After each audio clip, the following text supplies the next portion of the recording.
power of one. Today, I am so happy to be speaking with Kaylyn, who was very instrumental in getting the House Bill 5441 passed. She is going to be my best friend because I am trying to make a difference in the county of Philadelphia to get the city code changed for carjacking victims and victims who have their cars stolen. So I am excited to learn from her. Welcome to the show, Kaylyn. Yeah, thank you so much. Thank you for having me. So, Kaylyn, please tell the viewers about your victim services background before we get into the bill. Yeah, well, I began on a very local level. So I started with protests. I did a March for Asian Lives after the Atlanta spa shooting. I raised awareness about small local businesses, including um, those residing next to the business that my auntie used to own that unfortunately shut down. And then I began with my victim advocacy after I experienced a sexual assault. I had tried to go to the police. They told me to try to not let it happen again and move on, and I refused to do so. I contacted my state representative and my state senator. And at the time, I was doing an internship with them, and we drafted House Bill 5441. We discovered a legal loophole in Illinois sexual assault law called the voluntary intoxication loophole, which basically states that if a victim was voluntarily intoxicated, it could legally be argued that their rape wasn't actually rape. And so we drafted this. I spoke in front of the Illinois House and Senate Judiciary Committees, and it passed unanimously. I then was invited by the Governor Pritzker of Illinois to speak at a bill signing, and I watched him sign it into law. And since then, I have estimated about 16,000 sexual assault cases in Illinois have become eligible for prosecution since its passing, and police departments across the state were mandated on the proper enforcement of the bill. And since then, I now serve with you on the National Organization for Victim Advocacy. I have been very fortunate to serve on the board. I was just elected as the treasurer, so I will now chair the finance committee. And I think my advocacy now has been centered on providing resources and rights for survivors. On an international scale. I worked at the U.S. Special Envoy for Afghan women, girls, and human rights at the U.S. Department of State. I recently worked at the World Bank on the inspection panel, so we would review cases of economic and social harm, including gender-based violence of World Bank international development projects, ranging from Brazil to Afghanistan. And I think I'm headed, I received the Truman and Marshall Scholarship. So for the Marshall Scholarship, I will be going to Oxford. I will be studying a Master of Public Policy. And I think now I'm just kind of gearing up for a very difficult academic year. And I'm very excited to kind of continue my work on a global level across the pond. Wow, that is truly amazing. Now, let's speak about the bill and how it was born. So, because I've been fighting for at least 5 years now for carjacking victims and victims who have their cars stolen. And for a while, it was just falling upon deaf ears. How was it for you? How long did it take? And how did you get the ball rolling to actually get this House bill passed? Oh, definitely. I think this loophole had existed for years.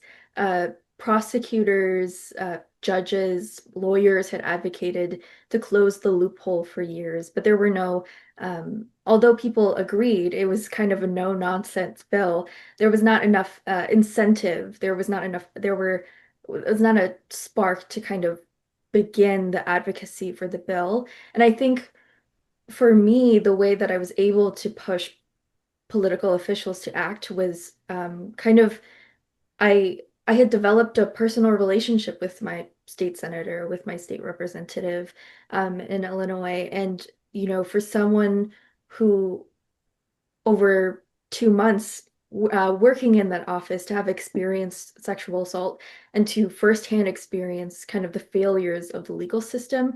I think it provided that kind of close personal relationship was quintessential. At the same time, having my ability and my willingness to be very vulnerable also sparked that. And I remember for, my Illinois, the Judiciary Committee, when I spoke, I went to the Capitol in Springfield.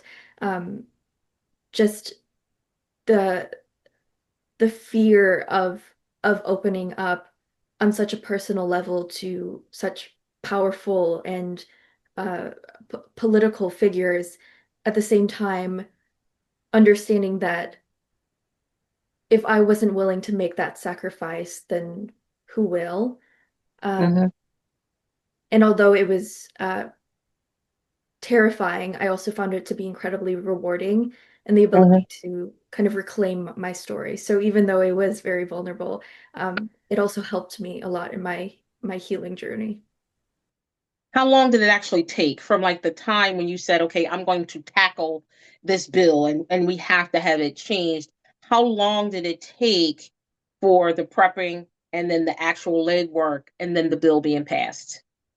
Yeah, so I was sexually assaulted July 16th, 2021. I waited 2 months to report. At the time, it was about September, maybe early October. I was denied, and then I began contacting my state representative in the fall. Um, I believe I testified in the spring for both committees, and then it was passed and signed by the governor. Uh, I believe it was June 16th, 2022. And so it was exactly 11 months after I was raped, Wow, that was pretty fast. which was very unusual for legislation like that. Okay. Yeah. And I was gonna say I'm clearly doing something wrong, but you were in the right place at the right time. And I do know it takes time and it takes a whole lot of hard work for a bill to be passed. Now, do you speak all over regarding the bill that was passed? Speak all over Like just as far as like different states, do people ask you to come and speak and yeah, I have been invited by universities. I've spoken at town halls, conferences, the National Organization for Victim Advocacy. I was working on their victim advocacy course, so I spoke at several of their um, panels. I spoke at Nova's 51st, 50th conference last year on the big stage. And so I have spoken quite a bit. I think I've offered some of my help for, I remember in New York, they were also fighting to end the voluntary intoxication loophole there. So I offered my help, but I think um, they were able to kind of work on that, but on their own. right? And let's go back a little bit in speaking about the bill. So you indicated that it was being voluntarily intoxicated. Is that right? Yeah, I think so. Before the law had stated defined it, yes, it was voluntary intoxication. So if you had voluntarily taken your own some alcohol or uh, drug, it could be argued that your sexual assault didn't count as sexual assault. And so it basically only included cases of sexual assault in which the perpetrator had administered the intoxicating substance. And so it basically was victim blaming and stating that if you, it basically implied that if you had taken your own intoxicating substance, it was your fault and it didn't technically count. Do you find that this occurs a lot on college campuses? And was that your story? Yes, that was my story. It definitely occurs. I mean, there's uh adages like the red zone when you get to college, the specific timing of of fall of when you first enter. Sexual assault cases are incredibly high. And I think with my case in particular, I had talked about being voluntarily intoxicated when I was sexually assaulted, and how that was kind of part of the reason why the police and the police sheriff refused to kind of pick up the case and refer it to the prosecutor, and kind of how psychologically that implied to me that it was my fault. And I remember during the bill signing, I spoke about how I felt like I didn't deserve to call it rape. Um, and I was very glad how after the bill, not only did we make a legal shift, we also made a cultural shift. And I was very grateful for the bill signing, the hospital, Rush University Hospital, and the ability to kind of make a large statement that Illinois was not going to follow along with that kind of victim blaming narrative. Did you find that there was support on the college campus, or did they pretty much sweep it under the rug? So, being in victim services, I always try to build great collaborations, and I believe in great collaborations.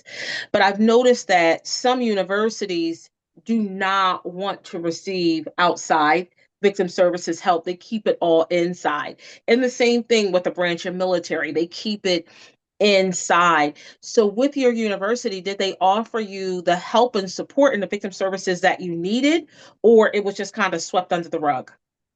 Yeah, I think that no university is perfect. I was very grateful to have at Northwestern, where I attended for undergrad. I worked with the Center for Awareness Response Education, which is all forms of intimate partner violence. And they were an incredible help. Uh, I think, you know, I guess on a larger systemic level, they did not receive as much funding as they should have. I think at one point they had three people in that office, and it served a Northwestern community of 8,000 students and even more faculty. Um, but individually, the people I worked with were really great. You don't mind my asking, with you being intoxicated, did you know something happened the next day, a few days after, and then you came forth, or was there a gap? Yeah, I remember the day after I knew something bad had happened, but I didn't know how to name it. And I think with me having attended public schools my whole life, it was difficult to kind of understand that without proper education. Hmm. And then as soon as I entered Northwestern and they had a lot of orientation, I think I began to realize what had happened to me. And from then on, once I had some separation, the 2 months in between, I was able to kind of identify it and make the step to report it. And so the offender was never charged. Yes, he was never charged. Mm. And that was based on what happened with law enforcement, and they told you don't let that happen again, and pretty much get over it. Yeah, they were very careless in their wording. And that's a shame. And I've often said before that some people who are not in victim services don't understand that people who are sexually assaulted, they don't come forth right after it happens. It could be months, it could be years before they actually say something. And when people hear that, they automatically think that they're not telling the truth or they're out to get something. Can you tell the viewers how that is so untrue and what happens to someone's mental state when they're sexually abused? Yeah, definitely. I think the the human mind adapts to its surroundings, and it's incredibly resilient, and at times it can work against the survivor's favor. At the same time, it could help them survive incredibly traumatic and horrific events. I think when someone, uh, not all the times, but oftentimes when people are sexually abused, they in turn believe that it is their own fault because Mhm. that's the only way the brain can believe they have some sort of agency. And so the idea that you can just, you know, be hanging out with a really great person in your head and they can just all of a sudden switch and do something horrible to you, that is just incompatible with our ideas of safety and justice. And so when a survivor experiences something so horrific, they oftentimes believe that if they maintain the idea that that it was their fault, that means that in the future they could prevent it. But in Mhm. reality, that's not I mean, that is not the reality. Um, and so survivors, when they think it's their fault and just like can't get over the truth that oftentimes violence happens in most erratic and random ways. Um, the idea of going out to report, to speak to a random stranger and talk about this horrible traumatic event in which you still don't believe in yourself or you still don't believe is your fault is just kind of out of reach, out of bounds. It's something that you couldn't even imagine. And um, I would say that, I would never want someone to be able to fully comprehend that because I don't want people to have experienced what I and Mhm. thousands and millions of other people have experienced. But I would say to people who have that preconception to have an open mind and try to look for um, ways that you have experienced that kind of thought process in your own life. Kaylin, you did something so amazing in getting a bill passed that will help people forever. What do you remember most about that great journey, and what made you feel just amazing about getting that House bill passed? I always think about her. And it's funny because it wasn't necessarily the bill signing or the TV interviews or the coverage or the Chicago Tribune. I remember when I testified in the Senate Judiciary Committee, I walked out with my state senator, and the woman who was staffing the room, she was um, working at the Capitol, she was opening the doors. She stopped me and said, "Thank you so much for speaking up. My daughter just started college and she went through something very similar. And I'm very, she just talked about being grateful that somebody was speaking about this in Illinois government. And that really changed my perspective because I realized that there were, I was speaking in this room and I didn't even realize that there were so many, probably dozens of people who had also known someone or had gone through this themselves. And it really just made me like think about, I mean, representation and then also um, the fact that I wasn't alone. Mm-hmm. Mm-hmm. Yeah, that is a very important moment. I want to thank you so much for having the courage to fight and not to just accept what that police officer said.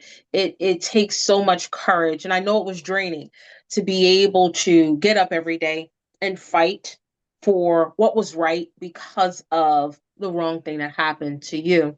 So I thank you. I encourage you to continue to fight, Thank Continue you. to pass some bills and help me because I have to get mine passed. But I thank you so much for everything that you've done.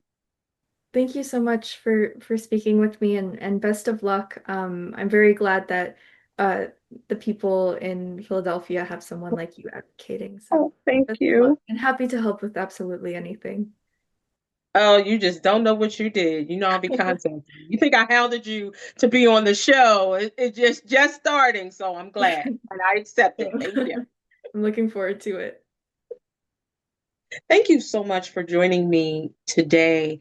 I want everyone to know you are an advocate, and the power of one truly starts with you in changing the world. If you see something that is wrong, you have to fight to make it right. Peace and love.